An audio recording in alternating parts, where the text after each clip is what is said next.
Hello students, आइए आज हम जो है अध्ययन करते हैं इंट्रोगेटिव सेकेंड टाइप के एक्सेप्शन में कि यहाँ पर आने वाला एक्टिव वॉइस किस फॉर्म में होगा, किस रूपरेखा में होगा और इसका जब हम पैसिव वॉइस बनाएंगे तो किस रूपरेखा में रखेंगे, उसका स्ट्रक्चर क्या होगा। तो मैं आपको बता दूं कि इस समय जो हम वॉइस पढ़ रहे हैं वो पढ़ रहे हैं पास्ट इंडेफिनिट टेंस का।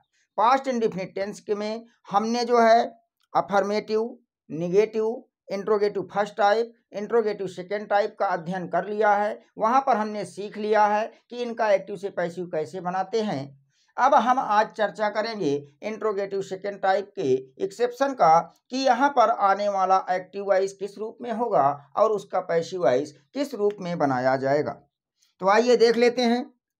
यहाँ पर आपको मिल जाएगा हु के बाद मिल जाएगा आपका V2 और V2 के बाद मिल जाएगा ऑब्जेक्ट। अब यहाँ पर आप देख रहे हो जैसे कि बताया गया नियमतः कि सब्जेक्ट को ऑब्जेक्ट बना देते हैं और ऑब्जेक्ट को सब्जेक्ट बना देते हैं, लेकिन यहाँ पर आप देख रहे हो कि ऑब्जेक्ट तो दिख रहा है किंतु सब्जेक्ट नहीं दिख रहा है। ऐसी स्थिति में आप ध्यान दीजिए हमेशा के लिए कि अगर किसी सेंटेंस में सब्जेक्ट ना दिया हो, वहाँ पर वर्ब और ऑब्जेक्ट दिख रही है, उनका एक्टिव से क्या बनाना होता है, पैसिव बनाना होता है। तो ऐसी स्थिति में उस आने वाले क्वेश्चन वर्ड को ही हम मान लेते हैं सब्जेक्ट और उसी को बना देते हैं ऑब्जेक्ट। लेकिन अभी तक ऑब्जेक्ट आप कहाँ रख रहे थे, सेंटेंस के अंत में, उसके पहले क्या लगा रहे थे, बाई।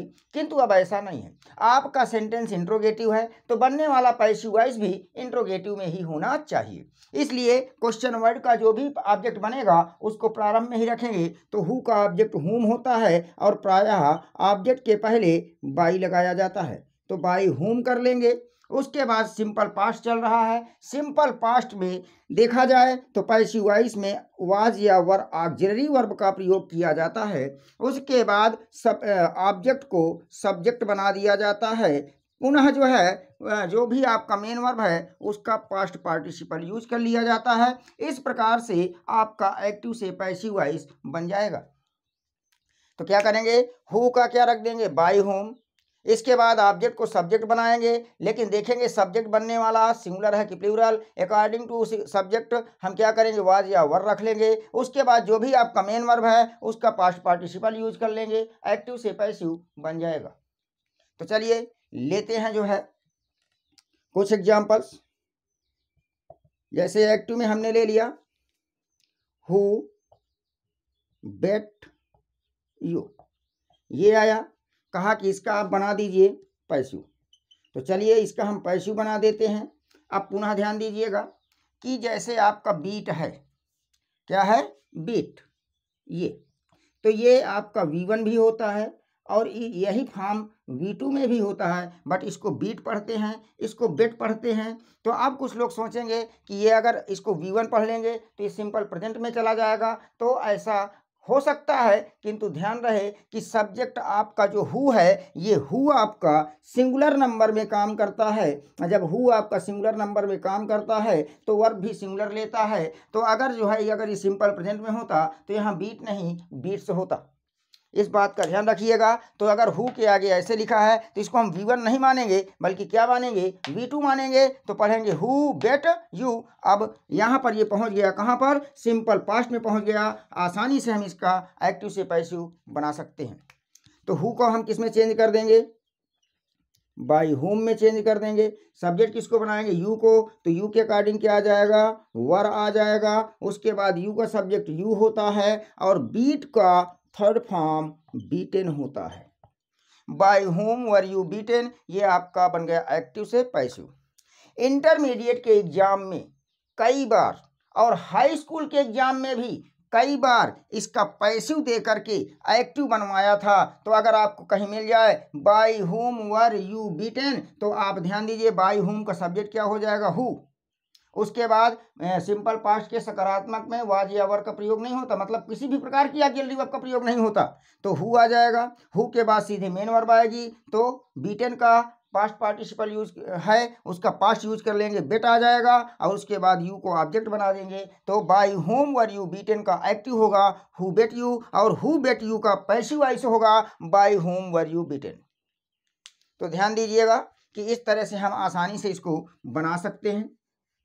चलिए नेक्स्ट सेंटेंस लेते हैं एक्टिव वॉइस में और देखते हैं कि उसका पैसिव वॉइस कैसे बनाते हैं। जैसे कहा गया हु डिड इट, ये आ गया हु डिड इट। कहा कि इसका पैसिव वॉइस बनाना है, तो जैसा कि मैंने कहा कि हु देखते ही आप स्टार्टिंग में क्या लिख देंगे, बाय हूम। सब्जेक्ट किसको बनाएंगे, इट को, तो इट आपका सिंगुलर नंबर में जा रहा है, अतः पहले वाज लगाएंगे, फिर इट आ जाएगा, और डिड का पास्ट पार्टिसिपल होता है डन। ये आपका बन गया एक्टिव से पैसिव। पुनः नेक्स्ट लेते हैं एक एक्टिव और देखते हैं कि इसका पैसिव हम कैसे बनाएंगे।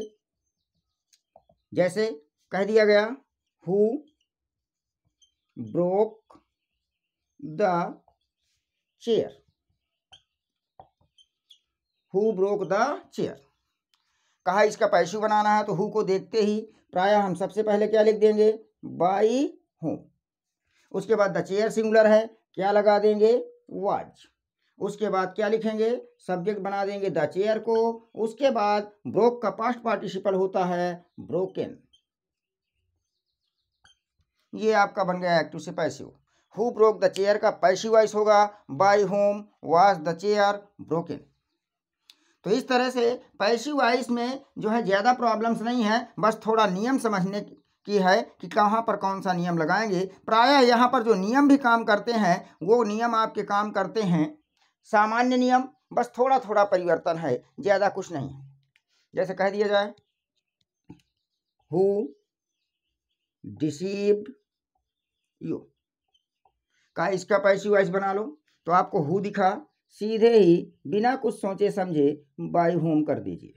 उसके बाद यू को सब्जेक्ट बनाएंगे, तो प्लूरल में जा रहा है, यू प्लूरल वर्ब लेता है, तो वर यू, और डिसीव्ड का पास्ट पार्टिसिपल डिसीव्ड ही होता है।